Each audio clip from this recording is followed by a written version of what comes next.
What's going on, everybody? Happy Tuesday night. It's the Tuesday after Daytona. I'm tired. I'm going to admit I'm still pretty whooped. Lots going on in my life, but a fantastic weekend. Total overload. I was going to say start to finish, from start to like mid-morning on Sunday, total overload, and then Sunday afternoon was just a total dud. It was like a struggle to get through it all, but here we are. The show goes on as always, as you expect, as you can come to rely upon. Taylor from ChakraScales up in, I think it's Becker is the name of the town. He's near St. Cloud in Minnesota for sure. Taylor from ChakraScales is going to join the show here in just a moment. I'll give you the announcements, the rundown. Yeah, my voice is still gone. You hear it all scratchy still from hawking snakes all weekend, and maybe some consumption on Friday and Saturday night. It's pretty fun at Daytona. It's always a good time to get together. So let me go through it. There's too many people to say thanks to, or too many people to shout out that I saw at Daytona. Like I say, it was just an overload, man. It was fantastic. It was great to see everybody. It was a really, really great time. I still don't know if I prefer, even after now vending it, I don't know if I prefer vending it or attending that show just for all the people that you can hang out with and see and kind of have that camaraderie with. So it was really cool. I'm still kind of getting my head all around it and thinking about my opinions after the experience of vending. But it was really fantastic to see everybody, and it was hard because I couldn't get to see everybody I wanted to, because I had to man my booth. So I go back and forth. I know that most of y'all don't believe it, but I'm not great in totally uncontrolled social scenes. So my table gives me a little bit of a security blanket in that way, kind of my own stage on my own terms, so to speak. So I still think I probably enjoyed vending, and I like the business. You guys know that. But what a blast. It's a close toss-up. So really exciting time. A couple really, really important thank yous, and there's a ton of people to thank, but I just got to be real specific for a second. Thanks to Shannon at Green Dragon Brokers. You're very kind, man, and I'll leave the details there. Same to Blake and Carolyn at Blacklist Exotics here in Jacksonville. What a kind couple folks. They really helped me out once I got back on a topic, and then there was a real just pleasant, unexpected surprise as well. So Blacklist Exotics or Blacklist Reptiles. I'm going to have to look now. Stay tuned. You'll hear more about them. And Shannon at Green Dragon Brokers. So I get back from that madness and jump right into my own madness. Those of y'all that don't know, I think that most of y'all know by now, or you've heard, but I am moving to Minnesota, and the countdown is on. It's Tuesday night, 1 week from tomorrow. I'm out of here. I was joking with Kelly, my wife, I don't know, a week or so ago. I said, why is it that we get things going pretty well, and then we look at each other and we go like, nah, let's get some more stress. Anyhow, so you can see behind me, the room is in chaos. Packing, guitar amps stacked up, carpet rolls back there.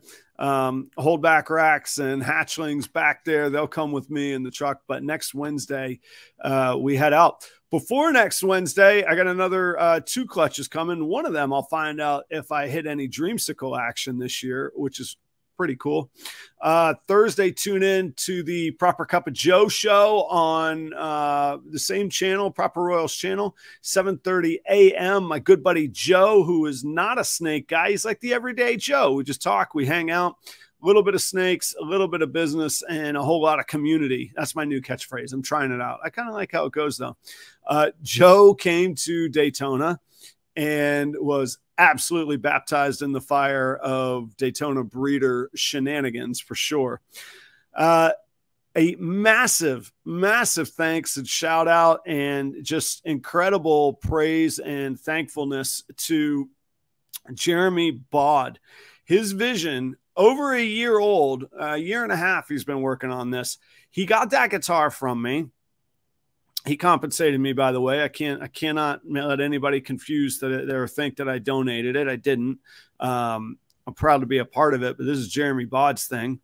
He gets this guitar. He gets all these massive names to sign this guitar, donates it to the US auction last year, and it raised a little bit of money. It went for about $2,400.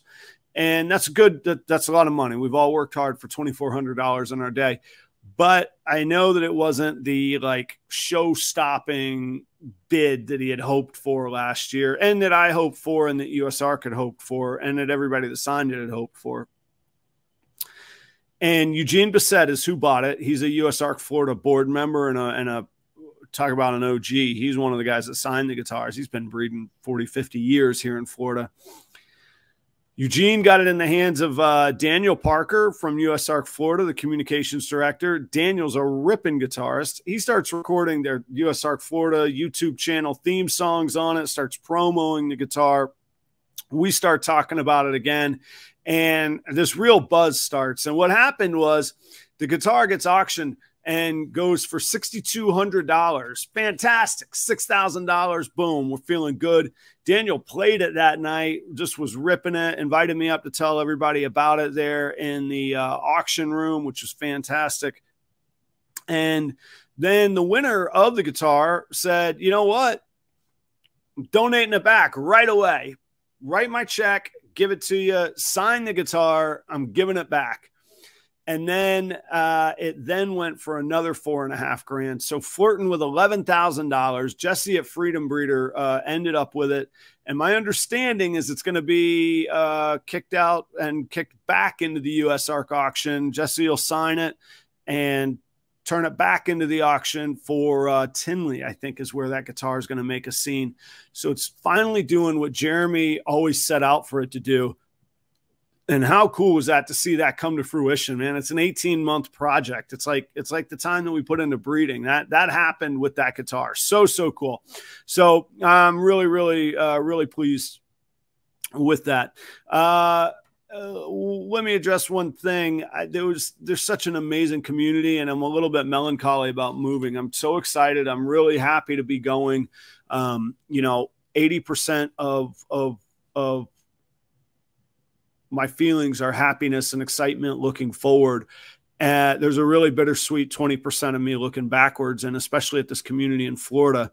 And guys, I'm really horrible about goodbyes, partially because I believe that in this day and age, there's not really any goodbyes. We'll see each other. This community's small enough. We'll cross paths. On the other hand, I really suck at goodbyes. And I really didn't see very many people before I left. I kind of packed up, slipped out of there, and went on my way. And I know I'm not good at that. And it's something that I would like to be better at in life. But for whatever it's worth, don't take that to mean that I don't appreciate this community in person here in Florida, and it's not incredibly valuable to me.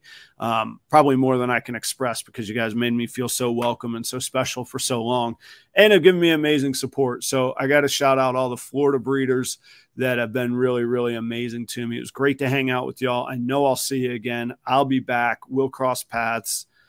It's a small world these days. So cheers to you guys. Thanks very much to the Florida crew.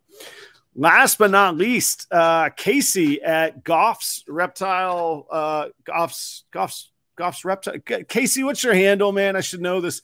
Goff's Reptile Creations. Am I right about that? I think that's what it is.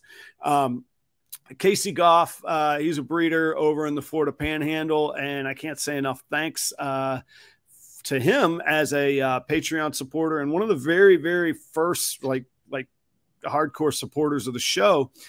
He got me this egg, and I didn't know what to make of it, and I regret. I think I saw somebody else's get cracked open, but I don't know what's in here. So this egg is 3D printed. It's not been opened, and he says, "Hey, can you maybe it's starting to pip. Can you crack it up? Can you cut it open on Tuesday night on the live show?" Yeah, Goff's Reptile Creations. There we go.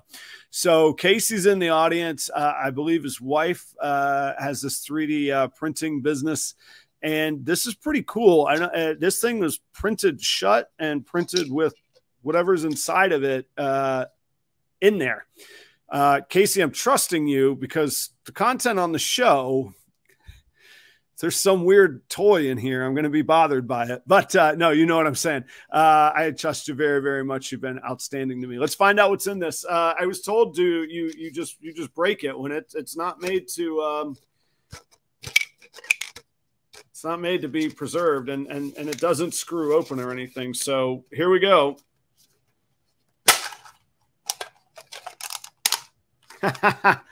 That's cool. All right, so this popped open, and it says, what does it say? Small Town 3D printing. Let's let that focus. Come on, focus. Go over my eyes. There it is. Small Town 3D printing. That email is smalltown3dprinting@yahoo.com in Hosford, Florida. More than meets the eye. These are all reptile themed. And how cool was that? One of the 3D printed snakes is inside of it.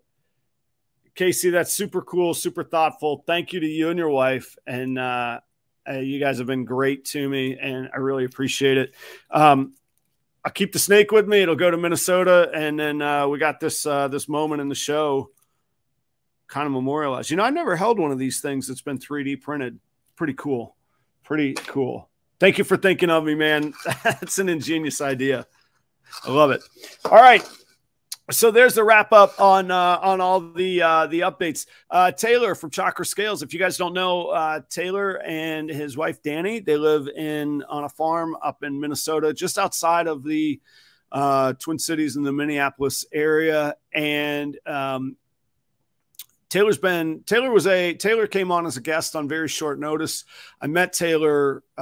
He's very, very, very keen and charismatic, and has a great presence on social media. He's also got his own podcast, which is called Uncooped. It's a chicken podcast. He's a chicken and ball python breeder, which is really just the start. He's got a bunch of different species there at the farm. I've had the pleasure to be there. And on top of it all, he and Danny are just fantastic people. They were kind enough to be willing to take in my snakes. I have trusted my collection. The collection is there with Taylor right now. My hatchlings and my show stock are with me, but my holdbacks and my breeding stock, kind of the heart of my collection, is already there in Minnesota. So huge thanks. Please welcome back. I think for the third time we did a show at his place the day that I got there, which I wanted to bring him back because that really was just like me out of my head, tired, and enjoying some beverages after moving in. So let's do a real show with Taylor from ChakraScales. Boom. Taylor, how you doing tonight, man? How we doing, man? Thanks for having me on again. Third time. Yeah, my pleasure. Life is good, man. I heard it's Florida-like up there today. It's very Florida-like. I had to send you a little message and to let you know that you're bringing the temperature here for me. Thank you. I think it was warmer there than here when you sent the 94-degree update. I don't think it's been 94, and it'll be 94 tomorrow because that heat wave is coming. It's on the way here, and of course it's going to be blazing hot right up until I travel. But yeah, but you guys are all right. You got the central AC. You got I know a lot of places in Minnesota don't, though. Yeah, we're all good. We got central AC. I know all the chickens they're all fanned out, and the rats are definitely a little warm, but everyone's hanging in there, so we're doing all right. Good. Yeah, the snakes are probably loving it. They're like, all right, we're back home. Whatever happened, here we are. We just poof. We just landed back in Florida, you know. Yeah, exactly. They're doing good. So excellent. How is Danny doing? I'd be remiss not to ask. Oh, Danny's doing great. You know, she's just working away like crazy, always busy. So I was just doing the show solo tonight, but she's downstairs watching in. So shout out to the wife. Okay, cool. Well, now that I know she's watching, it's weird to talk about people in the third person when they're sort of present, you know. But Hi, Danny. Danny, you and Danny, you and Taylor are saints for letting my snake stay there. I am. You guys know I'm grateful, but absolutely grateful for that, and I can't wait to be there. Another. Well, we leave in 8 days. It'll be obviously 9 or 10 before we get up there, but we'll be there before long, and I will get those snakes out of there and get them back in their new home with me, and I'll be happy as well for that. So let's talk. It's been all good, man. I definitely was glad to help you out. So this community has been great. Like you said, the community has been just amazing around each other. We all support each other in times of need and times of all these like crazy, you know, accidents that have been happening, and as well, like moving. So we're all here for each other. No, it's incredible. And like, even like almost overwhelming. Like I'll share a moment behind the scenes. Like there was a day that I just had to text Taylor and just say, look, I guess I'm out of thank yous, man. I'm sure I'm getting annoying, but just know how, like, I don't know what more to say, and it's not enough. And like actions and relationships are what will prove the thanks and appreciation over time. But just massive thanks. And for sure. I can't wait to get going. Like, I'm pretty excited. I was looking at flooring companies today. I think I was debating between going with a LVP, like click and lock flooring that's waterproof. So it has the seal and it has the padding and the waterproofing in it. I've used those in restaurant dining rooms, and I really like that. But the room isn't perfectly square and there's weird angles. So then I was like, man, should I just hire a company to pour epoxy down, because that would be done in a day and I wouldn't have to do the work. So I'm trying to figure it out. I'm trying to balance all the dollars and the cents, because this is starting to add up, as we'll just put it that way. Yeah. So I'm trying to figure that out. Do you have any insight on that? If you had a preference, like if you had something, a basement you were outfitting, I mean, I always look up to like all like the big breeders with the epoxy floor. That's like always been a dream of mine. So, I mean, I would lean towards that. Yeah. Well, and I talked to, I got to tell you, talking about community, I've been in touch with several breeders up there, and specifically Joe has been great at JSA. Yeah. I believe you have a shirt on, I think. Yeah. Rocking the shirt. And that's Joe and Sheena at JSA there. And yeah, Joe was really, really insightful. In Florida, we don't worry about it. I got a concrete floor. Joe was like, it's going to suck the humidity out of the air. I'm like, not here, but I guess in Minnesota, that's a real problem. And you got to get it, and especially in a basement, you want to get it sealed where there's forced air. So I'm working my way through that stuff. But I'm excited to get there, and I'm getting right on it. So yeah, it's probably a huge change for you. I bet you're probably just overwhelmed and freaked out and excited and all the emotions. It's all of them, and it really got a little bit real today. I was going through some stuff, like physical stuff, not like emotional stuff. I was packing is what I was doing, and I came across paint, grout, and tiles from when I poured the concrete myself out of a wheelbarrow to make my back patio. And my mother, before she passed away, and her husband had come up to help me do that work. And that also was the very first time I ever introduced Kelly to my mother. And I remembered all four of us either laying tiles or grouting those tiles. And right over there in the garage is a backup pile from 15 years ago of backup tiles and the backup grout and paint. So it was cool, but that really was like the first time it hit me. This house has always been sort of about practicality, and it's just been kind of good enough. So I don't know. I don't equate a whole lot of like deep feelings to this house like I do some of the others where my son was born and spent a lot more time growing up. But yeah, there's a lot of emotions, and man, I don't know what I'm getting into. It's Florida to Minnesota. It's crazy, right? It's crazy. I got to say, hang on. We got to hit pause for a second. Shout out Flawless. Yeah, definitely. Will and Audra, both. It was great to meet you all in person. I had to meet y'all individually because they had to step away from their booth one at a time. But yeah, the show went really well. It was great to see y'all in person. They have just great business insight and creativity and enthusiasm and passion. And so really, really great. I appreciate y'all making the time, and we will see you in October. I'll be there at Tinley as well. I'm not sure in what capacity yet. I'm exploring avenues right now, and we'll see. But thanks for the kind donation. That'll go to the snakes, feeding them, and thank you very, very much.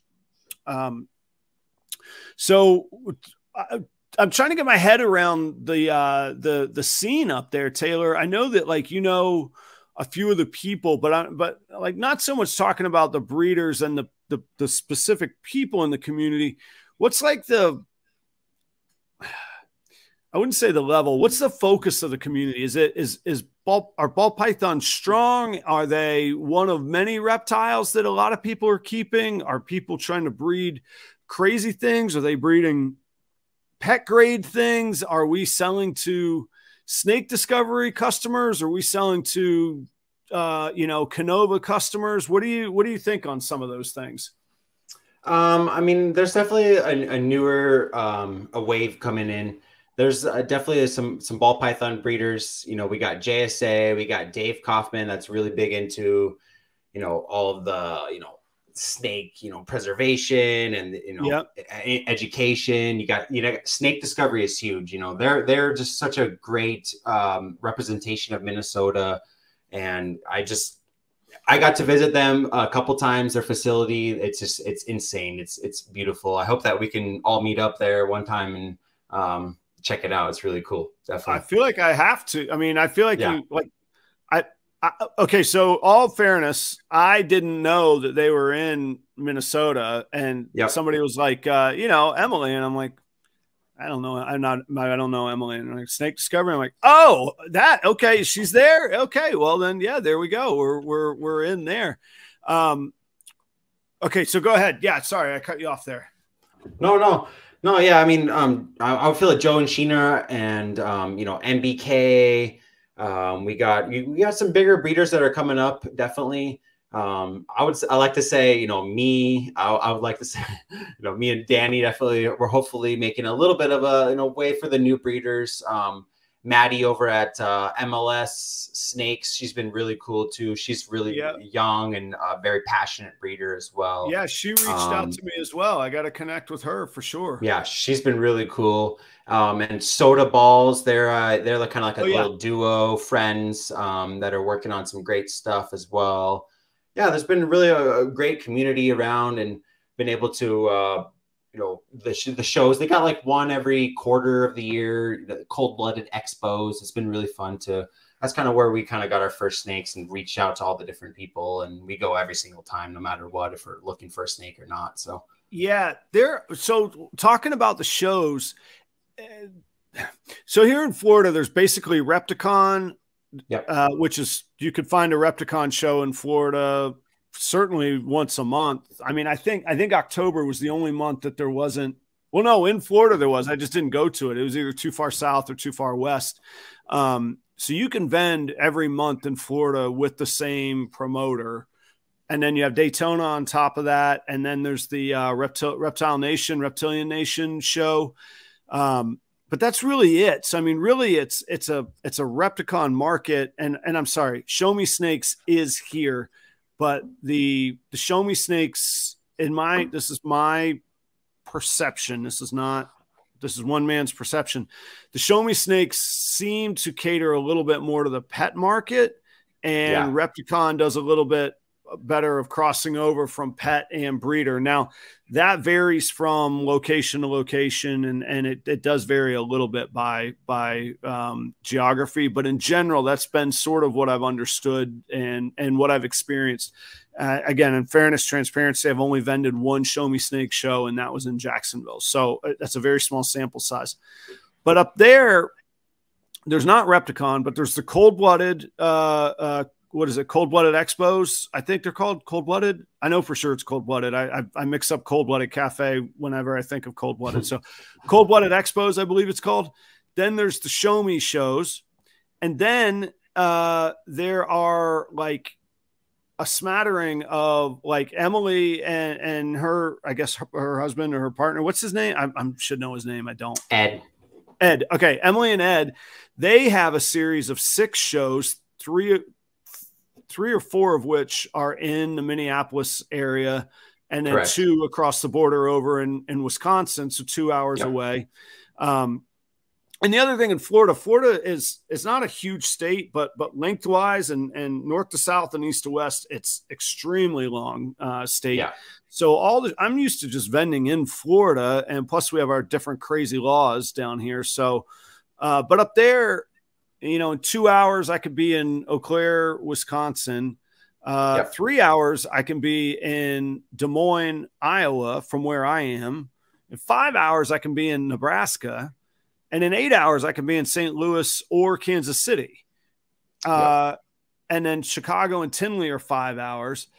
And that's not even going west. I don't know if I can't imagine, like, I don't know. I can't imagine the scene's any bigger or stronger to attract me to North or South Dakota, but maybe, I don't know. Like, I don't know. So I'm trying to figure all these out and get a feel. And everybody that I talk to, whether it be like, I joined the Reptile Facebook group, a couple of them in Minnesota. You know, those opinions were all over the place. I'm not going to name names, but one breeder I talked to said the cold-blooded expos are the only ones worth going to. Yep. Another one said Emily and Ed shows are fun, but they're all over the board. You don't know what you're getting. And they're all one-day shows. I'm used to 2-day shows. So now I'm like, I don't know. It says, so have you been to any others other than the cold-blooded expos? No, honestly, we just go to the cold-blooded to be honest. Yeah.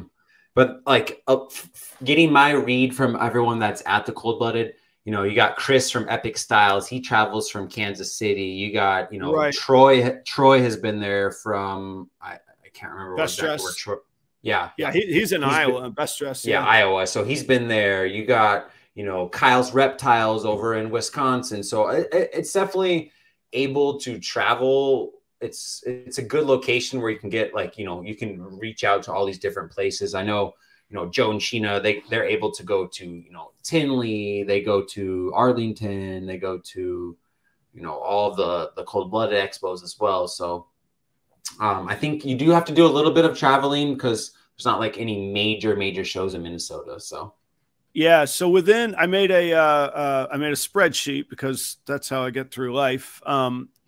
From September 24th through the end of the year, within 7 hours, south and east, like I said, I didn't look west one bit, south and east of Minneapolis, or including Minneapolis, there are, from November 24th, so the end of September, so like only the last 100 days of the year, there are 17 shows I could vend across Show Me Snakes, Cold-Blooded Expo, NARBC shows, St. Louis and Tinley, and even Schaumburg. Yeah, that's what I'm saying. Oh, well, Schaumburg already passed, but that's in July. True.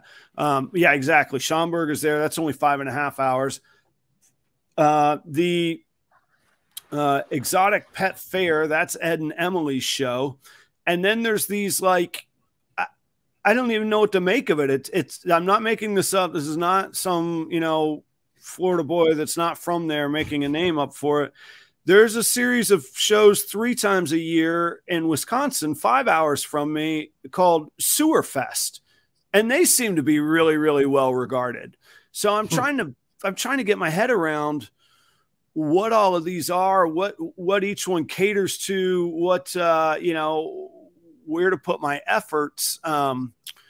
Because I got to get reestablished on the scene, I feel like, and not to mention some revenue coming in, and we could do a whole show on how weird morph market is these days. So shows have been really good to me for right now, especially where I'm at. I mean, again, I say it almost every show these days, but that $400 to $700 snake range is pretty healthy for me right now. Now in a year or two, that'll be higher and it'll be a different model. I don't think I'll feel the pressure to do every show in a year or two, but right now, give it a go, you know? So I don't know. I got to give it a shot. Definitely.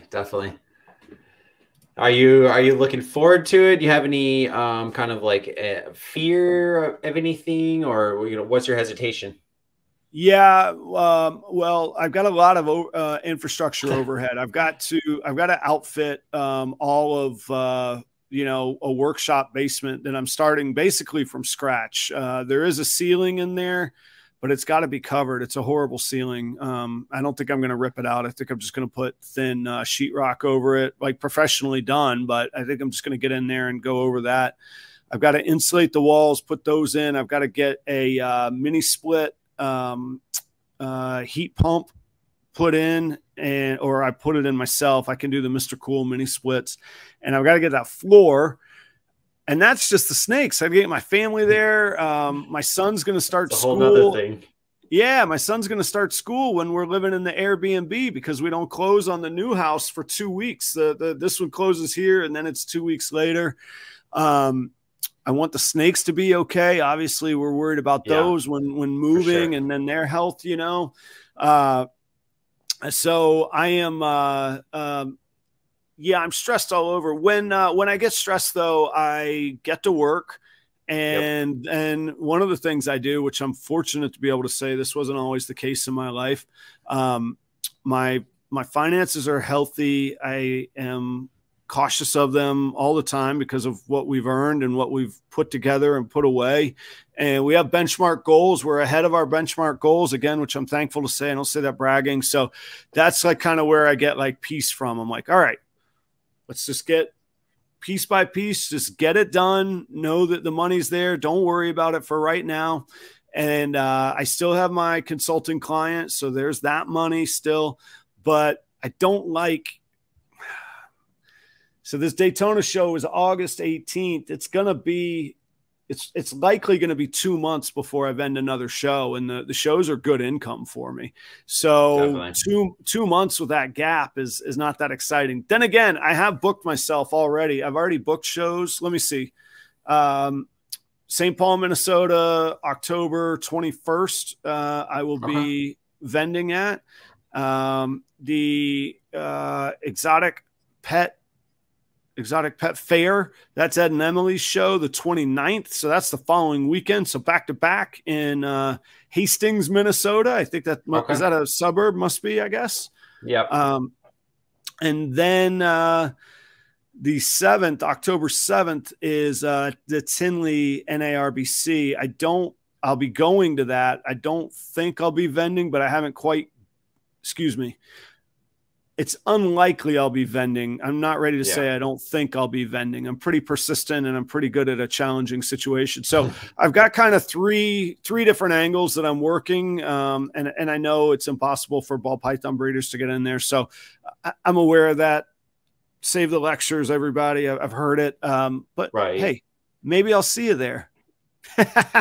Who knows? Exactly. I mean, I'll see you there. Maybe I'll see you there behind a table. So I got a couple things, put it this way, they haven't said no yet, and I have gotten in touch with them. So we'll see. Although I do expect a no tomorrow, at which point I got to move to strategy B and C. So I will get to business. I will get after things, but there's a big gap there. And as you know, there's some ideas percolating that we might fill in some revenue with. And at the end of the day, I just got to look at the big picture and know what I'm working towards, and frankly, bet on myself, and just remember that I'm pretty good at not losing. So I'll figure it out. Sure, man. I'll figure it out. I'll get there.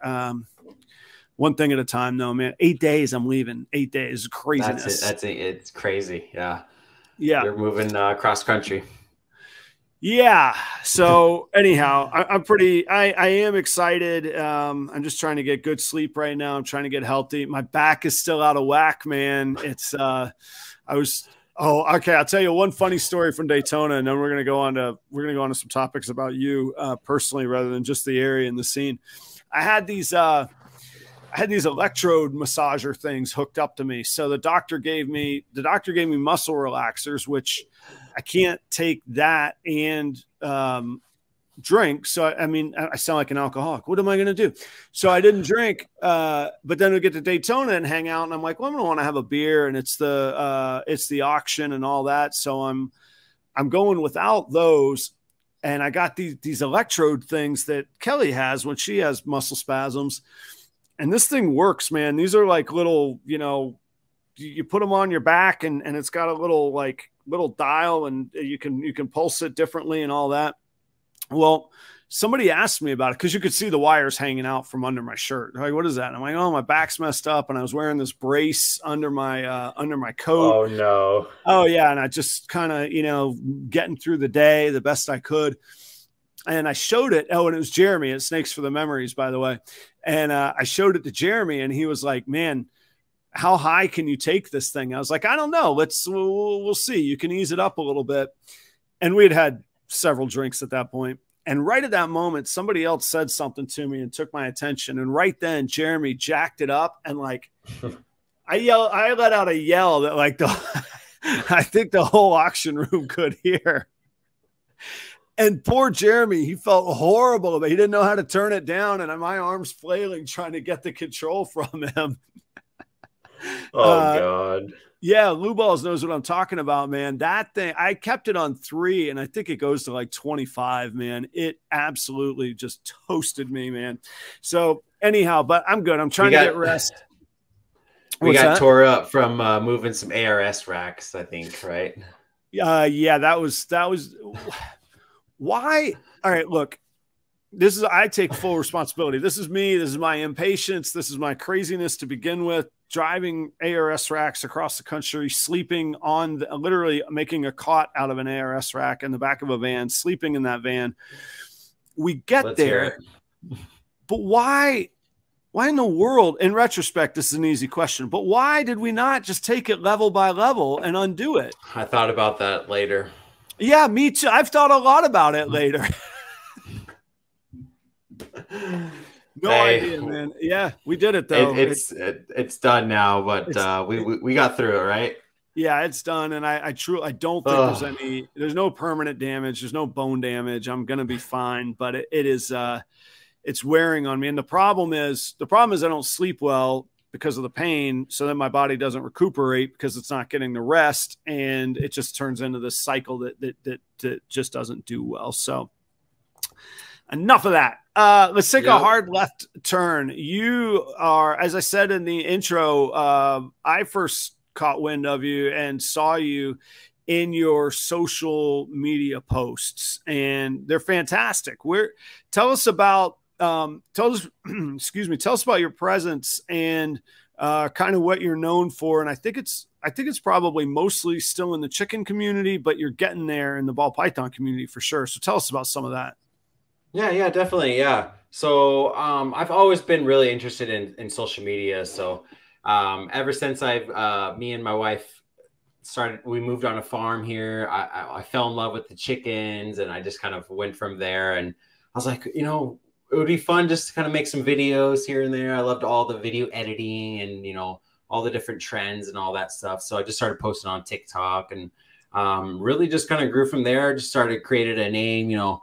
I'm all about kind of like that yoga, that vibe, that, you know, that Zen, you know, aligning your chakras. Tell me what what is the chakra? I'm sorry, and I'm completely ignorant. So I'm not asking with any malice or any other emotion. I have no idea what chakra means, and I wrote it on my sheet tonight that I had to ask. Yes. No, chakra. It's about there's different. It's hard to explain, but there's different like balances to your body and stuff like that. It's about okay. I don't remember the exact definitions of every single one of the different 7 different strands, but it's all about kind of like aligning your balance of your body, your mindset, just kind of being one with your body as well. So it's all about that peace as well too. So, we just kind of go ahead. There's a whole lot of different versions of that, and a whole lot of different philosophies, and whether it's spiritual, religious, philosophical, or really just mental. I mean, that's okay. Yeah, I got you now. All right. Exactly. Yeah. So we kind of grew from there. And, you know, when I saw like kind of the rainbow eggs and kind of, we're all open about everything, all types of personalities and, sexualities and all that stuff. So we saw kind of like that rainbow trend, and we just kind of like decided, chakra chickens. And it was just it just fit very well. So I kind of blew up from there. There were some fun videos. I like to collect all the weird chickens. So I had all the poofy head ones and the different colors. And I really think it grew from there. And some videos actually took viral, and it was pretty crazy. I had one of them got like 3.4 million, and another one's like 5 million. It was insane. And what kind of numbers? What kind of followers numbers on TikTok do you have?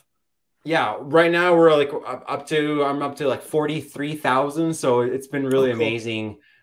Just growing. It kind of hit a little tiny stall, but just stay grinding every day. It's been really rewarding. And I don't look at the numbers too much, but I'm so thankful to have 43,000 followers watching my chicken videos. Like it's pretty crazy. Right. Yeah, it's always a balance. Like I always struggle with because these algorithms are designed or the program, forget the word algorithm. I mean, casinos never called it algorithms. It's the same mindset of the casinos. You get rewarded with these follows, or you get rewarded with enough quarters to keep you putting more in, kind of deal. So I always struggle with feeding that sort of machine. And I think these days we call it an algorithm to versus engaged, not intimate's not the right word, but true connections or true people of interest, rather than just getting clicks or views. And in my heart, I know that the engaged community that I'm building here is far more valuable than 150,000 followers or viewers on Instagram that like to watch Burmese versus alligator videos. That doesn't do me any good. That's no good, So in one way the clout is cool, in another way, to what end, to what purpose, right? So but that's very, very cool. And it's not done, you certainly haven't done it by accident. That's been your videos are great. If people haven't seen them, your reels are fantastic, man. Yeah, definitely. Thank you. Yeah, I just kind of use the quote unquote clout as fuel to just motivate me even more, and just to push myself even further, and push the boundaries on what I can do, and the creativity. And really for me it is fun. I don't really find it as like, oh, I have to post every day. If I want to, I will post every day. I most likely do, but I still don't look at it like, oh, if I'm not feeling it that day, I just don't. It's just, you have to create that kind of that balance of that mental health, for sure.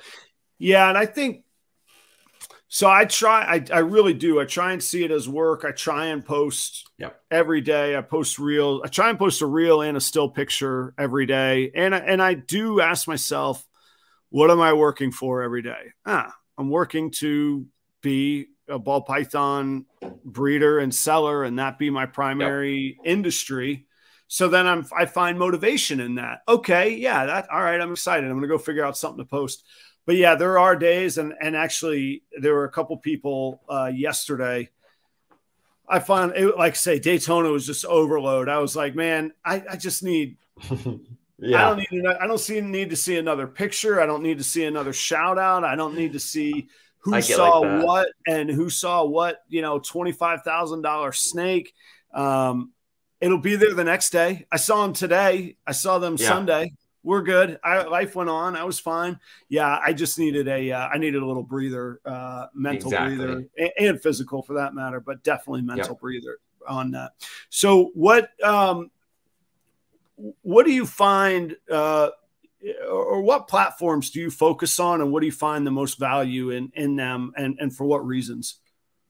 Yeah, honestly, so mostly it's different. So with the chickens, I really heavily rely on TikTok, really. TikTok is kind of like my thing. But for ball pythons, I definitely like Instagram.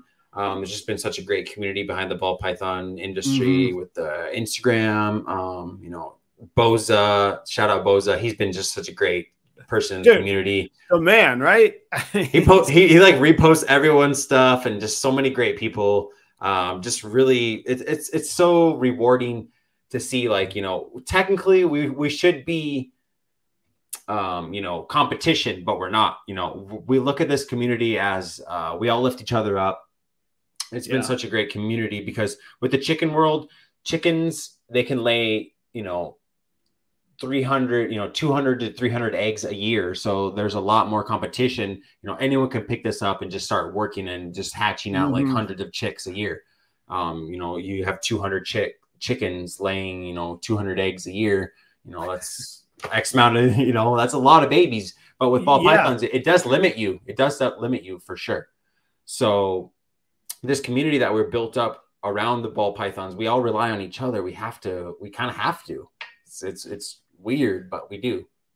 Yeah, it's a paradox in a way because the sort of barrier to entry is very, very low. Anybody can get a normal ball python, or really you could get 2 het clowns with a couple cool codoms in them, and really you could be off to the races. Like you could get those 2 for what, $400 total. And in, some period of time, heck, the way that they're selling female breeders right now, within a year, you could be popping out 3 and 4 gene clown combos and think, I've made it. This is all I got to do. Well, yeah, it is, until you got to get the volume, and then you got to figure out how to sell them, and you got to figure out how to feed that market and stay competitive among all the other breeders. And it gets suddenly very, very challenging. And you're right. It's supportive in a lot of ways. And then in other ways, there's still like, oh, you're the new guy. Oh, patronizing, one thing to your face, another thing behind your back. And that's not unique to ball pythons. That's any industry, but it's here too. It's here too. Yeah. So I really I've loved working on this community, and it comes down to just tuning out, just like in life, tune out the things that aren't going to help and focus on the things that are. And that's easier said than done sometimes, but that's really, I'm happy to say it's at the point I'm at in my life. I don't have time for that other stuff, man. It gets too old. So one thing I had on my notes was, which platforms do you find the best, or how do you utilize the platforms to either make or maintain relationships? I saw something this weekend that made me think about it. And your name came up. They were like, I talked to Taylor this morning. I was like, who was that? Courtney? No, it was Amanda, actually, Kundalini. I love her. Yeah, she's great. And she picked up a snake from me. Thankfully, I'm hugely thankful for that. I said something about Minnesota, and she was like, oh yeah, I talked to Taylor this morning and I don't even, was it WhatsApp or Snapchat? We talk on Snapchat. Yeah. Snapchat. I don't even know. I don't know what that is or know what the value of that is. Like, I know I think I know it's a different kind of text message, but I have no idea what it was.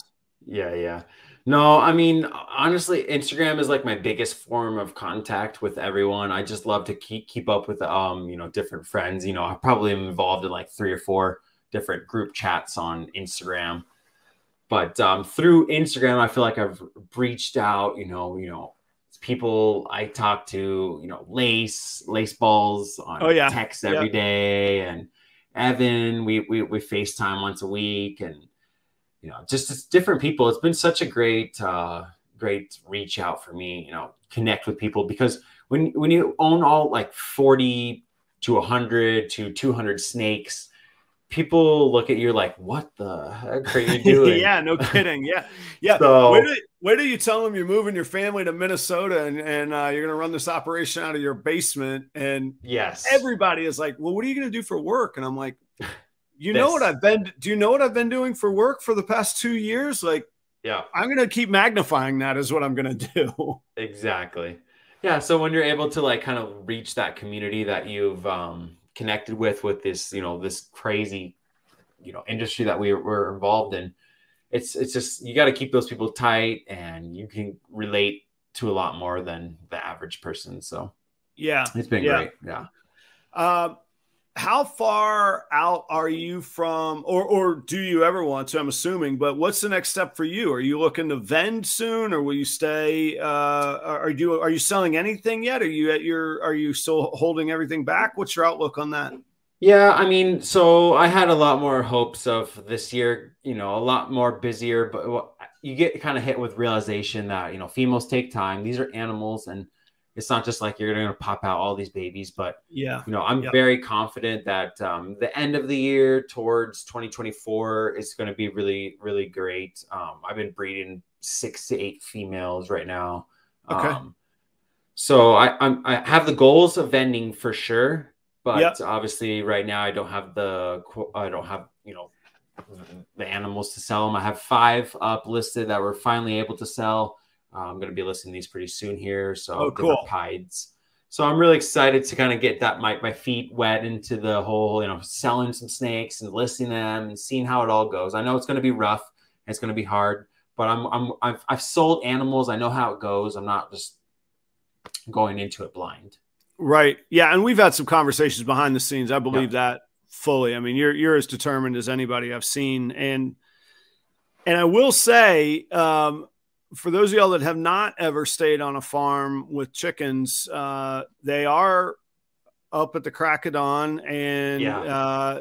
Taylor and Danny are out working. I mean, I was up early that morning, and they had already been out feeding the chickens, and we're back in kind of deal before I even made it down the stairs. And like I say, that was an early morning for me. So I mean, I know you know how to do the work and put in the work, and I think I firmly believe you have the passion on it. And yeah. are you looking to grow your collection? Do you want to keep it kind of at that 40 number and really like some people go wide and cast the net, and some people stay really focused and kind of go vertical on it? Or do you want to do both? No, I mean, I definitely want to specialize in higher end stuff, but I would like to get probably to like that 25 to like 30 clutch area. Yeah. That would be really like a really great area, just with like, you know, maybe potentially 5,000 a clutch. Yeah. That would be really great money. You know, I mean, I'm obviously, I want to make snakes that I want to hold back. That's first priority for me. Looking to keep the best of the best and then sell off all my bride product. So every year I want to be able to grow, and you know, 2024 is looking really great. We got so many great combos that we're going to be producing. You know, we're looking at triple recessives already right now. Cool. Double recessives for sure. So, I mean, I don't think there's a cap, you know, it's just like this is it's so crazy that you can do all this quad, you know, 5, 6, like it's insane. It's never ending. Yeah. I got a kind of a weird like feeling in, you know what? Hang on. Let's hold on to that thought, because that's a good transition. So you said that about double recessives and the cap being like so high. So let's pick that up in a second. It's just about 9 o'clock at the top of the hour, so it's a good time for a break. Let's pay some bills real quick. I want to say thank you. Huge shout out to Cold Blooded Cafe. Desiree is the owner. She's the founder of Cold Blooded Cafe. I finally got to meet her in person in Daytona. We'd never met before. And it was really great to meet and interact briefly. We didn't spend a whole lot of time together, but guys, here's how powerful this community is. She said I'm the top referral of their community, like their top advertiser, man. Like, you don't know how massively helpful that is and reassuring to me, because I don't breed rats, and there's a high expense to rats, and I won't disclose what my deal with Cold Blooded is, but I can tell you it's not for free that I do this work, and I do believe in them. But thank you all for using the code PROPER10. You're going to get 10% off of your order when you use that promo code, and it is designed for first-time users, but I've heard it works more than once. So I don't know if there's a glitch. I'm not encouraging anything. I'm just saying, give it a shot. 10% off of your order at Cold Blooded. Certainly, if you've never ordered from them before, you definitely should. And that adds up to some good chunk of change. Also, REDLINE shipping, really great. Sorry, I've had the garage open and my bug zapper is going off here. I've had great experiences with them, and I think their customer service and their customer interface when I want to buy labels is some of the quickest and easiest to navigate. And they have the best prices. I mean, even without my promo code, you're going to save $5 if you use the promo code proper5, but the prices are so competitive and the experience so good. I just highly recommend them. Both those companies I was a customer of before I ever did business with them in a advertising way. B and S Reptilia, that is Chris. I finally got my act together and got a list of animals that I know that he's working with and that I happen to know for a certain reason, for a fact, that he has available either right now or coming up. So first off, Chris is an amazing dude. He was one of the very first the very first sponsor of the show, I believe, but certainly the first long-term sponsor. And we've been partners now in this relationship for well over a year. He's working with ball pythons, boas, bull snakes, pine snakes, Mexican black kings, blood pythons, Taiwan beauty snakes. And they're not here yet, or maybe they're not quite ready yet, but scaleless corns as well. And that's only some of them. Like, his goal was picking up a new species, at least one new species every year to work with. So the Reptilia name and his brand really makes sense on that. So check out Keith out in California, Kreative Genetics, working with clowns, pieds, axanthics, Stranger Gene. I know he's got some of those combos available, and I think he still has some pretty cool ivory and highway stuff available, but he might have sold that. He might have unloaded that. I'm not sure. That's Kreative Genetics. I do have an axanthic het clown from him in my collection that'll be a breeder for me next year. So check out Keith at Kreative Genetics. Last but not least, Snakes for the Memories. That is Jeremy and Holly. Above all, I enjoy working with people that are very, very good people and very kind people and hardworking. And they're also fun. And if you ever want to get shocked at a, little drink, happy hour, Jeremy will take care of that for you. They just moved to Indiana, and they've got some hatchlings on the ground already, some highway stuff that I saw this weekend that looked killer, looked fantastic. So check them out. He's got also some asphalt and yellow belly babies as well. So that's right now much more on the horizon coming from them. Seriously, all those people make my life easier so that I could focus on doing this cool show rather than figuring out how to make money in other ways or to support this this industry that I'm in other ways. So thank you all very much. Take care of them.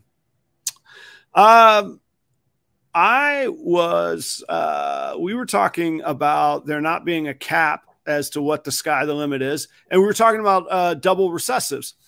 I was amazed. The biggest buzz there was some sunset buzz, of course, but that's only one recessive. The biggest buzz I had people from Minnesota emailing me asking what these were going for was DG axanthics. I'm not saying they're not cool. They're fantastic. They're phenomenal animals. But as far as the ability to make them or the difficulty to make them, that's not a very far reach for a huge amount of people.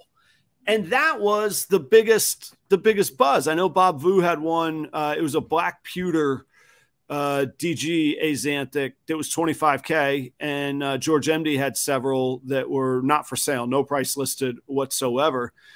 But like I said, people calling me about it. By the time I reported back, they were like, "Oh yeah, I'd already heard that part. I was seeing if there was any others you knew about." And I was like, "Man, I don't know." But if that's the biggest buzz, yeah, we're nowhere near the top of the pile or nowhere near the end of the road. That's a double recessive. That's not a triple. It's not a. Black pewter's cool, but that's not very complicated. The sky's the limit on what could still be coming. I talked to, I was sworn to secrecy. I talked to somebody today, and they're quite certain that they just popped out something never before seen and had buyers lined up already. And it's like, man, the opportunities are just great. So I think you're exactly right about that as far as what the ceiling is. What are some of the double or triples that you're headed after? Well, look, just step back. Yeah, I think a DG belongs with a Xantic. Just shout it out. It works well. It just works so well together. I think a Xantic it's great on its own, but I feel like a DG just enhances it so much better, to be honest. Well, I've always felt with a Xantic it needed fire or pastel or yeah, both. fire. Yeah, to give it that additional base so that you can avoid the browning out and to keep that contrast. And I've often thought that hypo on top of DG was a completely worthwhile project too. Or hypo on top of a Xantic, excuse me, was a completely worthwhile project for those same reasons as well. Yep, definitely. Yeah. Sorry, what was your question again? What are some of the doubles and triples that you're working on? Yeah. So we focus really mostly on clown pied. Everything is based around, I would say like base pied. Second level would be clown pied. And then the kind of like that third level that we're really working on, we have 3 females in the project and then 1 male, hypo clown pied. I just really love the way that they interact with each other. You know, it's 2 kind of pattern changing genes with like a color changing gene. Right. Right. I haven't really seen too much negative with it, besides if you get on like a really high white one, in my opinion, would be my only downfall to it, just because I'd like to see a lot of more pattern. But we have leopard in ours, which could lead to that in our male. He's leopard clown and he's triple het, hypo pied DG. So everything will be 50% het DG as well. So that's going to be like, he's kind of our key. He's our key to the future, man.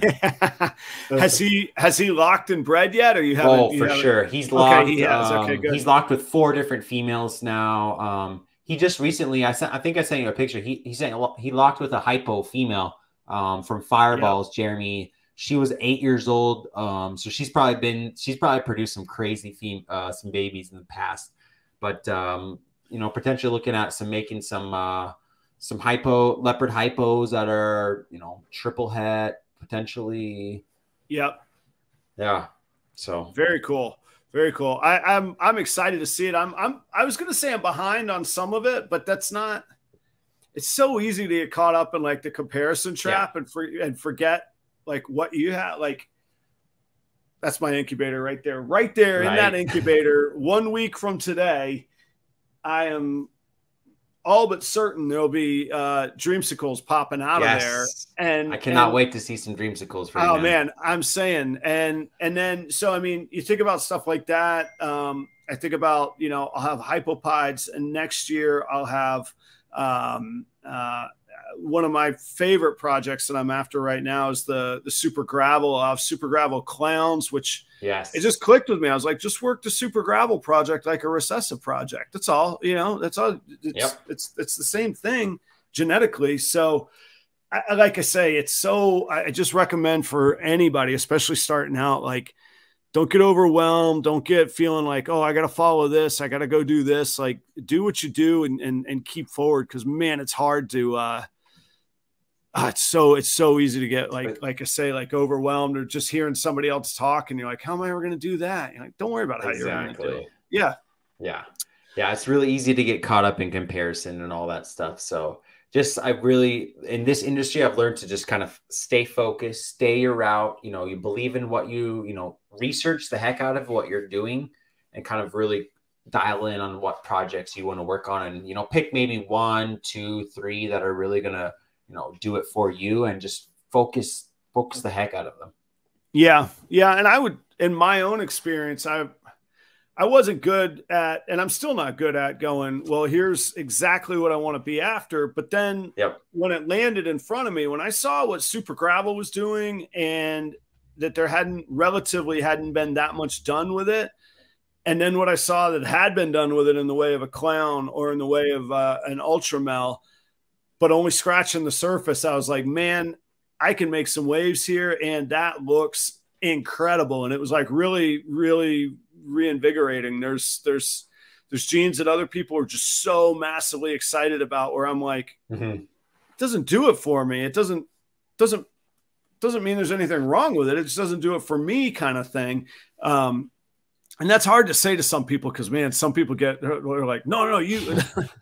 Oh my gosh, I'm not going to get into real details on the air. There was a guy vending Daytona that was like, he was offended if you weren't hyped for his one gene, that he was just, I'm going to let it be right there. But I was like, oh my gosh, I got to tell people, if I ever come across that way to people, like just hit me in the throat and be like, dude, people can have choices, man. You're not going to, you're not going to gain any believers by like bullying them into agreeing. Like the number of people that were just like, okay, love it, see ya, and like got away, like tried to escape. It was awkward, man. And anyway, like I say, I'll let it be. I don't want to get more specific. It's not my business, and I wish him well. But holy cow, he was into what he's doing for sure.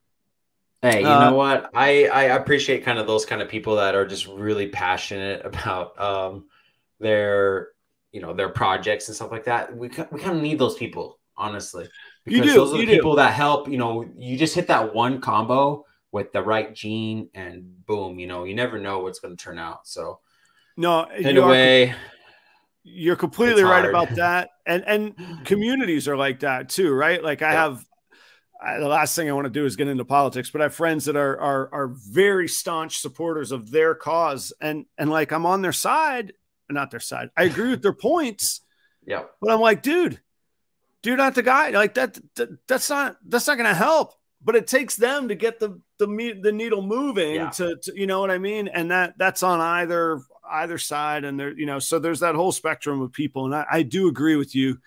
And God bless them, because I would be terrified to be that invested in one, like, we're talking like large percentages of what a house costs this guy had and snakes on his table, but only one gene. And I'm like, man, I gotta have a little more diversified platform than that for myself, So you're right. Exactly. And I'm glad you said that, because it is a very, very fair point and needs to be said. But in the moment, man, I was like, wow, that's a hard road to go, man. But he's the one that's on it.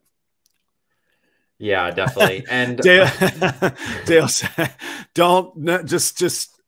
he was nothing but kind to me, and we're just gotta let it be. We gotta let that be there. Okay. And I believe there's more than one person that way. So I don't know if Dale says he knows who I'm talking about, but I don't know. Anyway, we'll just let it be. But yeah. Woo. Steam and freight train of that gene you were going to get when you came by that table, man. Right.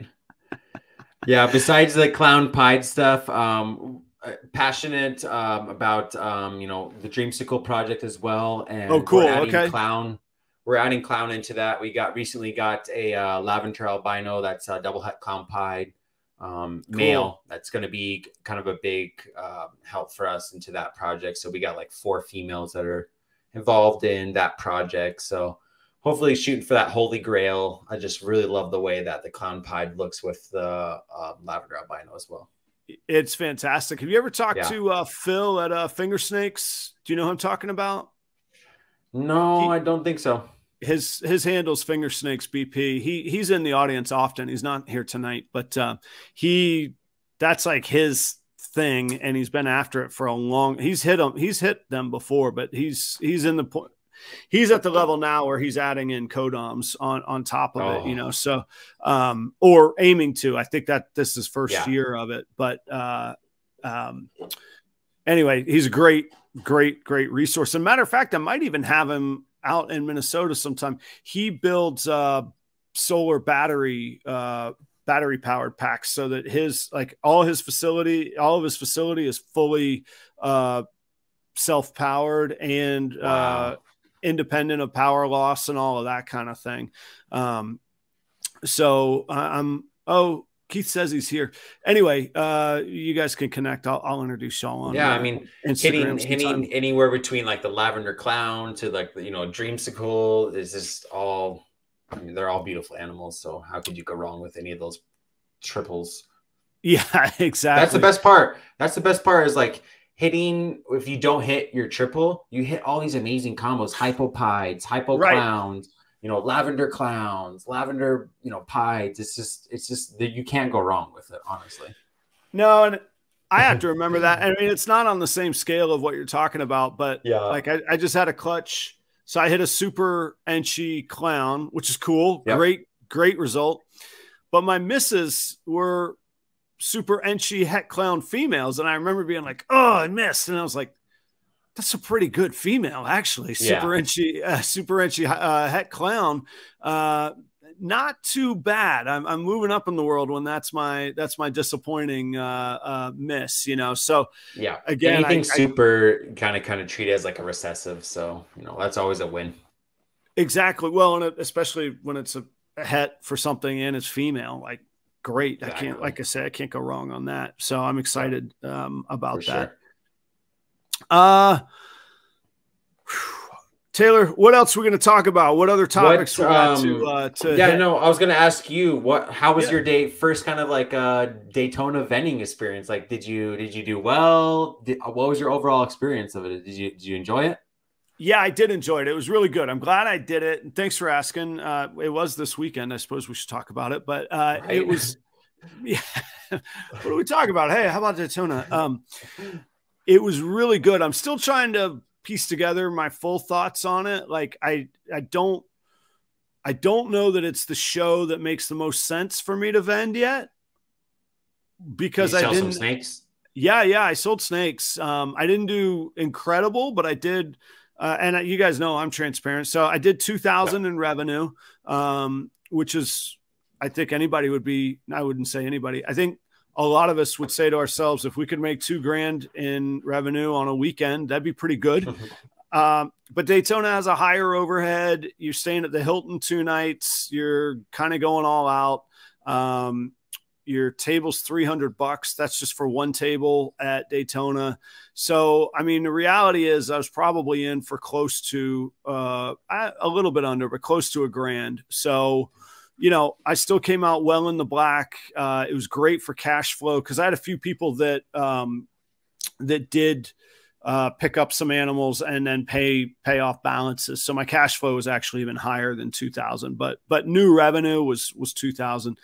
But I was saying it, I don't know if it's the right show for me. There's 700 vendors. Like, it's hard to differentiate yourself, and I'm not far from it.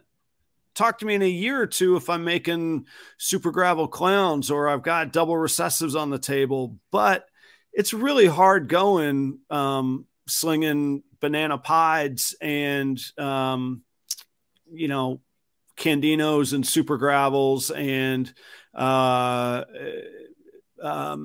she clowns and that kind of thing. So yeah, I tell people, Dale just texted. I'm not going any further on this. That means I've said too much. Okay. So I asked myself, how am I going to differentiate myself? And my answer is the community that I've built, the relationships that I've built. And that's the same answer as anybody else in the room, but I don't have that, you know, I don't know. So it wasn't bad to do. I loved it. I would do it again. The experience is there.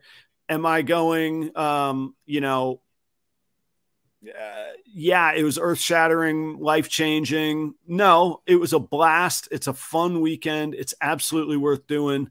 I'll give it a go. Well, I was going to say, I'll give it a go. I don't know that speaking of logistics and overhead, I don't know that shipping animals in, catching a flight in, figuring out what backdrop I'm going to have, well, all of those things is worthwhile, but I don't know, probably. So it was good in that way. The show itself, I know Dale was vending there. A couple other people that are in the room were vending. My perception was they had a VIP thing on Friday that was I didn't know about. So I'm setting up and people are coming by checking things out. And I thought there were other vendors. And then I saw they had these like VIP ticket passes. And I was like, what is that? And somebody told me it was like, hey, you could pay $100 and come in early and see behind the scenes kind of thing. Too. Yeah. And I was like, you know, all right, time to practice what you preach, Adam. Show up, do the work. If these people are here paying $100 ahead of time, that's a hot lead. And you better stay in Ven, man. I was going to go chill at the hotel and relax and enjoy, you know, get an early start on the evening. And I stayed in Ven, and I sold 2 snakes at the VIP thing. So, Nice. you know, that was validating to both have that start, but it was pleasant to get out of the gate that way.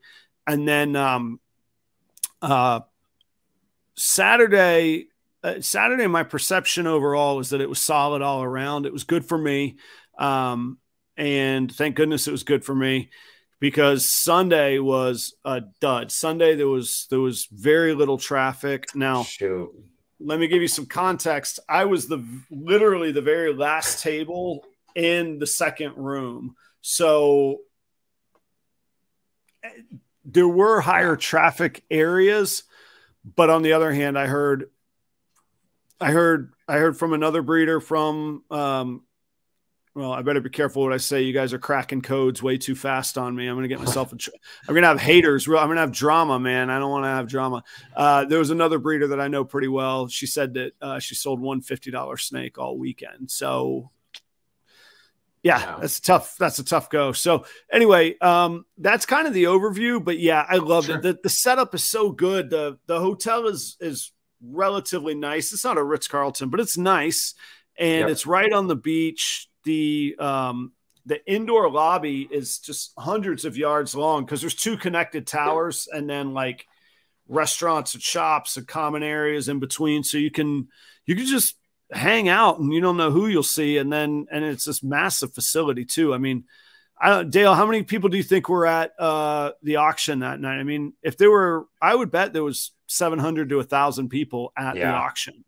Like, I heard, what was it? 119,000 was raised for US ARC. That's incredible. Yes, it was. And I did hear this, so I was going to say, I can't say it was fact.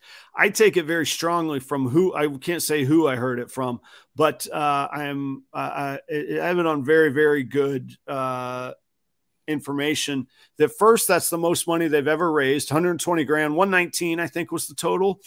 And then I have been critical, or not critical, I've questioned in the past how the money was split up, because it's presented as it's a US ARC Florida auction, but there's several hands in the pot from what I've understood, from the promoter to a couple different causes along with US ARC.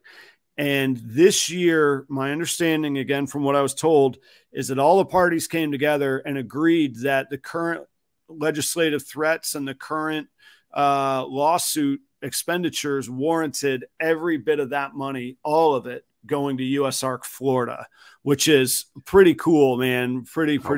That's awesome. Yeah, I thought it was a pretty cool thing to hear.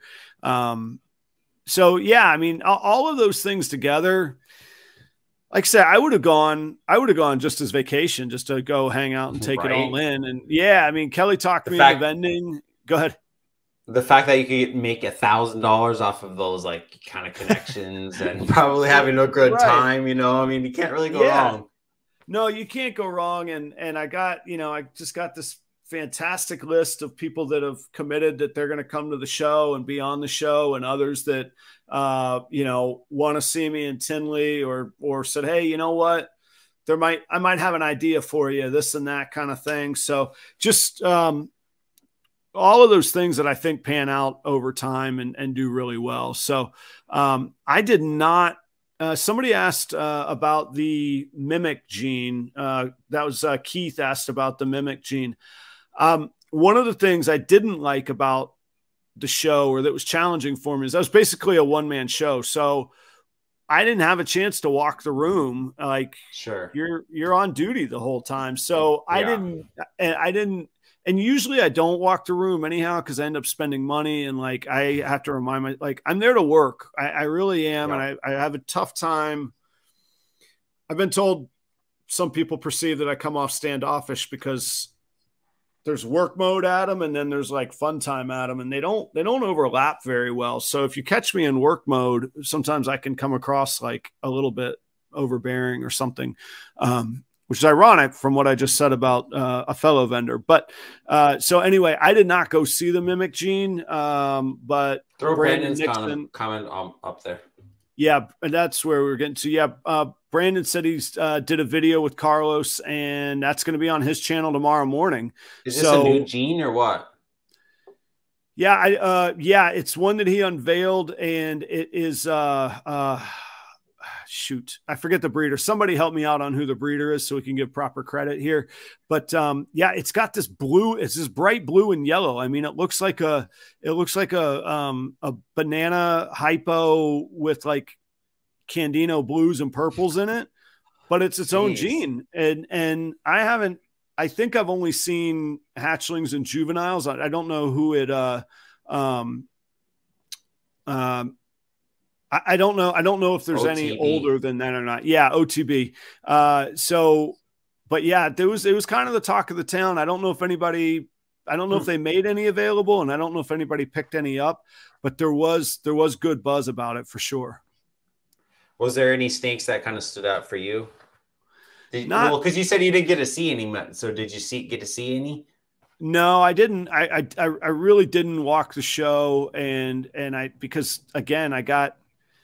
Yeah, if I'm not there at my booth, I can't make a sale. And if I'm not, so I really didn't. And a lot of, I mean, in this day and age of Instagram, like you see a lot of them, and I wouldn't say I've gotten cynical because I haven't, but like there's definitely cool snakes and snakes that I geek out over. But on the other hand, there's just so many. I remember saying to a couple customers, like, how does anybody choose what to buy in here? Because there's 1,000 tables. I mean, it's unbelievable. Insane. Yeah. It's hard to get your head around, yeah. Keith, have you seen a Mimic as an adult? Does it keep those yellows and blues? Like the blue is the new thing to me. The rest of it is it's really cool. Like say to me, it reminded me of a hypo banana without the spots. Was it recessive blue or codon? I don't know that. I don't know. I would assume recessive, but yeah, because it seems like we would have seen that in the wild if it was a codon, but I really don't know. What's up, Sean? Good to see you, man. Thanks for joining. Yeah, Justin says, yeah, just bunch of endless stuff. I tell you, one snake that caught my attention was Justin's a good friend. He's in Patreon. He's here in Jacksonville as well. Wow, Mimic is a codom, really? Okay. So maybe I wasn't looking at a pure Mimic gene. Maybe I was looking at Mimic in banana or something then. So we got to watch Nixon's video tomorrow morning. Everyone check it out. None were available. Justin came bounding up to the table. He's like, dude, he just hands me a bag. He's like, open that up. Look in there. I want you to see it. I'm not even going to show it to you. You're going to pull it out yourself. Justin picked up a banana sunset female, man. I was like, holy cow, man. It was unbelievable firepower, man. It was in a beautiful, beautiful snake. It was great. Okay, so here now this is tying it together. They originally thought it was a rainbow. They bred it to a normal, reproduced the visual. So that's when they realized it's incomplete dominant. That would be correct. And that rainbow facet would explain the yellows and kind of the bright colors to it as well. And yeah, I'll have to check out the different stages. The only one that I could remember, like say off the top of my head, is the one that had the yellow and blue in it.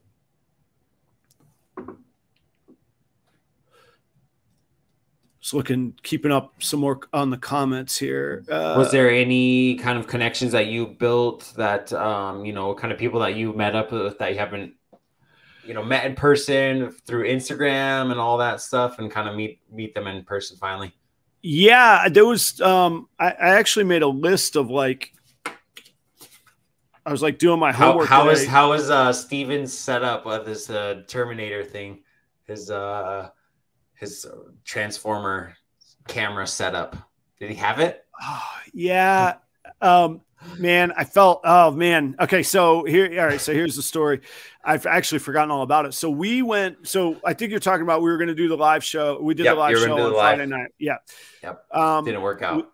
It did not work out. There's the spoiler. The work that he put into it and the equipment that he brought, the passion that he brought to it was unbelievable. Love that dude. Yeah. And I felt just horrible for him. Like I'm the guy, I'll sit at a Starbucks in Boston on my cell phone and do my show. And Steven is, I mean, it looked like a newsroom setup, and it was like a newsroom. So, I mean, he was like, all right, Adam, the one camera's here and the one camera's here, and you're going to engage those, and your guest is here. And, it was really just, it was great. We had two very big problems. One, the internet was absolutely overloaded, could not handle what we were doing. The second part of the problem was the blaring house music in this bar that we had. There was this booth off to the side that was this perfect little area, and people walking by could see us. I mean, it was this attention getter. And it was a great idea because the buzz was great. So many people came by when we had already kind of called it and pulled the plug on it. So it was regretful that it didn't work. And I'm the kind of person that says, hey, we gave it a shot and we learned from it. I don't think it's a failure, but I could see that man, Steven was just, he was bummed about it, man. So, yeah. Anyhow, I'm super thankful to have even been included and asked to do that. Talk about validating and the people that wanted to come by and that we had lined up. Brock Wagner was going to come by. Winston was going to be there. Bob Vu walked by. He's like, what is this going on? Do I need to come over there? And I was like, yeah, get in line, you know, and like, who tells Bob Vu to get in line, you know? So, but it wasn't gonna go. But yeah, if anybody is ever offered by Steven to be filmed or in a film setting, take the offer, do it. It was super professional. It was excellent. I wish it had worked. They're such a great duo in this hobby. So I really appreciate them. Yeah, I likewise. And they've been friends and supporters for a long time. I remember my very first Instagram post ever was their sunset that they picked up 2 years ago at Daytona. That was the very first post that I ever put on Instagram. I was trying to look at, there was something that just, there was somebody in the comments that just made me think of something else. Oh, you asked about contacts. You know what was really cool to me? I don't know why I like there's something about the people like the what was that movie Swingers, or they're talking about like the guy behind the guy, or no, maybe that, yeah, whatever, it doesn't matter, that's an obscure reference. I like the people doing like that like keep the machine going, like, you know, that are behind the curtain, so to speak. Yep. So I spent a lot of time, not a lot, I spent good time with Summer from Canova. And she, from her customer service work that she does, but also her multimedia work and just insight into the industry in that professional setting, was really, really cool. And so I think, well, I know for sure I'm going to invite her on the show. Hopefully we'll see her on the show. That would be sick. I look up to her so much. She's such a great person. That's what I'm saying. Like, these are these people that are the ones that drive the bigger machines. I don't know why I just gravitate towards them, and I hold them in such high esteem, because it takes, I wouldn't say a humility, it takes a huge amount of pride to work for a company that big, but to know that you're such a big part of a company that big, but there to be sort of a figurehead or a brand that you probably feel like you're constantly behind. Yeah, just speaks to the kind of person and the work ethic and dedication that they have. And those are the kind of people that I like to be around, man. And there's just a pride to it that's amazing to me. So I'm not voicing that right, but I'm really attracted to that sort of person. So hopefully we'll see her on the show. Similar role, actually almost like a reflective role, is Brittany from Morph Market as well. She handles a lot of the communications and social media for Morph Market. So that was really cool. It was one person I had never met in person was KG. Man, what a ball of charisma, so energy. And I'll tell you, man, like, I don't want this to come across the wrong way. I think we all have persona. You've probably seen it. I think we all have a little bit of a persona on camera. And It's a show. We're putting on a show. When that wasn't there, the interaction that we got to have just So quietly, so real, so caring. You know, when you see somebody's eyes in person and you're like, oh man, this person, like just a new level of something clicked, you know. For and sure. it was real cool to experience that. So KG was fantastic that way. Another guy like that I had different perceptions of, and then I met in person, was Michael from Balls of Fury. Man, I didn't think there was a chance in the world. I mean, again, only from a persona from the camera. All we see is sort of a lifestyle hype kind of theme on his videos. So down to earth, so kind. Messaged me afterwards saying that, you know, how cool it was to meet. No expectations, not fishing for appearances on the show, nothing, man. Just standing there talking about restaurants in Providence, Rhode Island with me, man. Like I was blown away. And it's just another great example of like, meet in person, get off the internet as much as the internet's, I know it's ironic. Here we are. I'm running an internet show and that's how I make my living, or part of it. But at the end of the day, just a person to person interaction was just super cool. So that was good. And then I'd be remiss if I didn't say that, you know, all the people that are in the audience that I see regularly. I mean, Ken, he's there, Primal Scales, Chris at B and S, Sarah, Sundog, like the people that I see week in and week out, I really, really value that time and it means a lot to me. There was somebody over the weekend that was like, oh, can you believe it? Like I met Brian Cusco, and that's cool. And, but they're like, can you believe you met so-and-so, or there's so-and-so? And I don't know, celebrities lost on me. And I think it's probably because I worked for the PGA Tour and I was at the flagship of the PGA Tour, and we had concerts and celebrities and VIP guests, and the private club I worked for, Michael Jordan would buy the course. And like, it just wears off. They're just people. Everybody is just people. We all do the same things the same way. I mean, so, you know, I don't know. I like the people that I make those kind of neat connections with. And I'm definitely taken aback when my initial perception of somebody, and maybe because of the perception that they put out there, maybe it's on them that I perceive them that way. But when I can connect and go, this is cooler. It's just a bonus. It's just a wonderful bonus, you know? So for sure. Yeah. That was, that was it. When I got to go to Tinley for the first time, it was like I felt like I was meeting all these celebrities, but I had to realize these are just like people too, you know, like we're just ball python breeders. Like we're just breeding animals and cool animals. Like how cool is this? And we're making money off of it, and making a living off of it. It's incredible.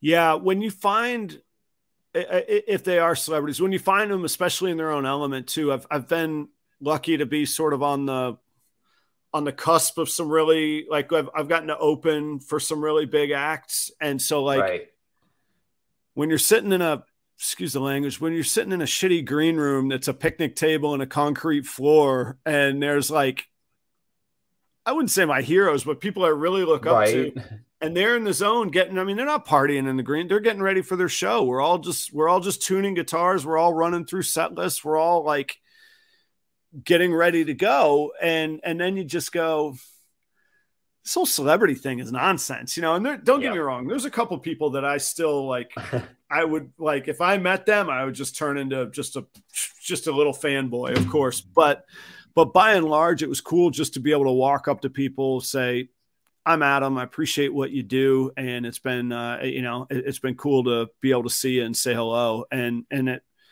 a lot of them came up to me. So, you know, anyway, it was cool that way. It's a great, I saw you in a lot of pictures this weekend. So it was cool to see. You know what I suck at? Connections.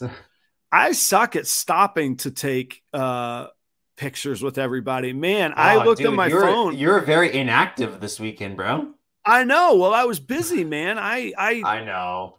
Well, no, but I mean, it goes to show, because a lot of shows I'm very active on social media with, but like, true. that's when I'm like, if I'm not busy at a show, I'm posting constantly because the light setup is nice. The display is good. The professional setting is good. I was busy, man. I really didn't have a spare. I mean, and we agreed to it. So it wasn't like he sprung this on me, but 7:15 in the morning, Brandon's messaging me, "Hey, get up, breakfast time. You said we were going to breakfast." Okay. All right, we're going to breakfast. Let me walk to the breakfast. And then it's straight to the show. And then it's straight to dinner. And then you got to finish dinner by the time the auction's going. And then, you know, where another good hangout is, and you want to see what's going on there. And then, yeah, well, and then by then you're both exhausted, but also, I mean, there was no driving involved anywhere, and it's nothing but a good time and bars everywhere. You can imagine after days like that, just nothing. Yeah. You don't need social media. Just the personal interaction was right there, you know? So I didn't, yeah, Ken said the same thing. He's like, I take no pictures. Yeah. I seriously was looking at my, I think I have like 6 pictures, and that's terrible to say. Like hey, you were living it up, man. Yeah, I was having a good time. Yeah, I have one with Desiree. I have one with a customer named Finn. She bought a shirt, which was awesome. I have one of my son vending, and one of Casey with his new Super Enchi clown, and a little bit of video from the auction. That's it. That's it. I got nothing else. Did you see Courtney and Steven's gravel? What was it? Gravel hypo clown. They got one. No, I know they got one. I don't think that I saw it. I was hesitating because Justin picked up a fire asphalt clown that maybe it might have been hypo too, but I don't think so. Anyway, yeah, well, that's the other thing is like all weekend it's nothing but morph, het, morph, het, pick up, sold, pick up, het, morph, and you're like, it's just insane. It's crazy. Roger at Gray Family, speaking of people, it was great to meet. It was wonderful to meet Roger and Lori. And yeah, they did take, a lot of people handled the pictures. That was the other thing too. I was like, man, I took pictures. I was in pictures. I did the things. I just didn't do them on my own, own account, definitely. You know? Yep. So, all right, guys, I'm going to wrap up. I am going to hit it. I'm beat. I've got a long week ahead. You're moving across the country, so that's expected. I know. And speaking of more social media and pictures, we'll be doing a lot more of that. And I really think what I really think is I need to get some rest, but it would be great to, I really should be doing a little bit of the move process for like a long form YouTube video kind of thing. Yeah, so for sure. I'm going to start piecing some of that together, and we'll do that at your place. And I think it's safe to say right now, of course it's safe to say because I'm not going to actually say it, but you guys will see a lot of me and Taylor working on things together. We've got several things cooking, and we got it cooking. It is cooking, man. Like big cooking, big pot of chili simmering right now. So I'm excited for that. I'm excited to see where that's going to go. And that's going to happen fast. I didn't realize, like, it's all going to happen fast. I didn't realize Tinley's 6 weeks away. Like, yep. I'm living in Florida, and now this is anyway. Yeah. So I'm getting it all. I'm getting it all there. So next week, I don't know who's booked. Somebody will be a guest. I have a list, but I won't let it focus. Maybe it just first whoop. There it is. Yeah, we'll see. There's all kinds of guests that I'll be reaching out to. Actually, that's some homework that I still have to do tonight. And I'll keep everybody posted. Taylor, what's up next for you, man? Where can people find you? Where can they follow you and hang out with you? I mean, you know, just every day grinding on that, you know, chakra chickens, ChakraScales, definitely on the Uncooped podcast every Friday. Hopefully it's just been harder to get guests than I expected, but hey, maybe you'll come on there and we'll chat about something. Who knows? I'll gladly come on the chicken podcast, man. I love that. I really. I mean, do. I came on yours 3 times now, so I think it's That's only right. Oh, I will definitely book it, man. I'll make it happen. And I know you said it's challenging to find people to do it live. If you want to do it, I'll do it live with you if you want. For sure, definitely. That would be great. No, I mean, definitely just been looking forward to just breeding and all the different snakes that are going to be popping up here, and obviously, you know, me and yours adventure we're going into, and you know, there's a lot of great things. You know, the farm's picking up here. Unfortunately, me and the wife did have some losses here at the farm last month or two, and we're kind of just trying to wash away this gray cloud over our head. But we had to put down our horse, and we had to put down 2 dogs. That was really, you know, catastrophic for our farm. But we add so much more life every day to our farm, and you know, we got babies popping out left and right, so we're excited. It is a happy place for whatever that's worth. Like I that's how I would describe it. If somebody was just like, what does that mean? I don't know. You got to go and experience it, but it is a happy place, man. I'll say. It was so great to have you over and just to be able to, you know, kind of create that, you know, connection in person. And it was, you know, I'm grateful to be able to help you in any way that we can. So I'm the one that's grateful, man. I'll tell you that right now. So yeah. Well, look, we got more snakes coming here. So you want to tell people that we got more snakes coming here? You what? Wait a minute. Sprung it on me last. You sprung it on me last minute that you needed some hatchlings stored here for a little bit. So I guess I'm doing that too. Well, yeah, but that's going to be fast. And actually, I'm going to come clean it, and I'll you could give me a list of chores. Be like, look, dude, if you're gonna benefit from the farm, you got to get in on the farm, kind of deal. Yeah. No, it's been all good, man. I've just been glad to help. So no problems on my end at all. All right. Well, thank you, Taylor. I will see you in about 10 days. I will see everybody crazy. Thursday. Yeah, right. I'll see everybody on Thursday morning with Joe. We'll get Joe's perception of going to Daytona. And then next week, stay tuned. I got a hot list of leads for great guests next week. So stay tuned.